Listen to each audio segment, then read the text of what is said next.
Okay, in today's video we are looking at calculating magnetic force.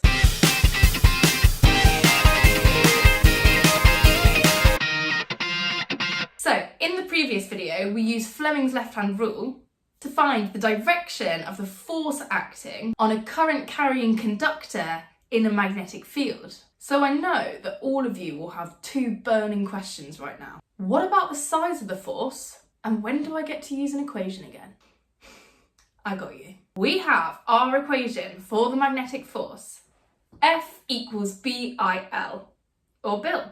Some of these symbols should be familiar. We have got F, our force in newtons. I, our symbol for current, measured in amps. Our L here, quite sensibly, just means the length of our wire that is inside that magnetic field, in meters. And then we've got this letter B. And so far, this formula is making sense. We know that the size of our force depends on the current. The larger the current, the larger my force. And it makes sense that my force should also depend on the length of wire that's in the field. And what else did my force depend on? It depended on the strength of my magnetic field. And that is exactly what B is a measure of. It's actually called magnetic flux density. It tells you how close your field lines are together. The larger your B, the stronger the magnet. And we measure it in Tesla, like the car. One key thing to point out about this equation is it only works if your field is perpendicular to your current carrying conductor. That's why in Fleming's left-hand rule we had to make sure that our fingers were all perpendicular to each other. Okay, let's do an example. 5 centimetre piece of wire carries a current of 0.75 amps. Calculate the force acting on the wire when it is placed perpendicular to a magnetic field of strength 0.6 T. Okay, so our equation is F equals BIL.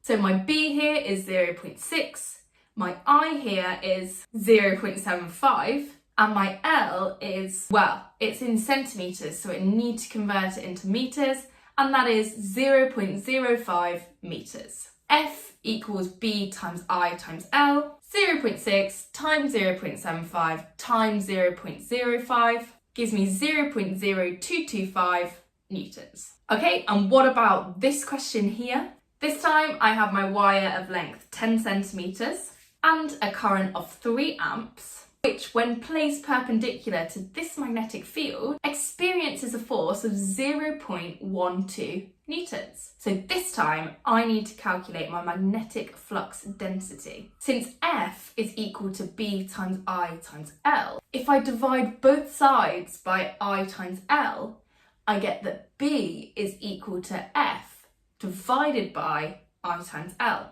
So B is equal to 0.12 divided by 3 times 0.1. Okay, so that gives me, 0.4 Tesla. Final point to note, how do I know straight away that the force on this wire in this field is 0?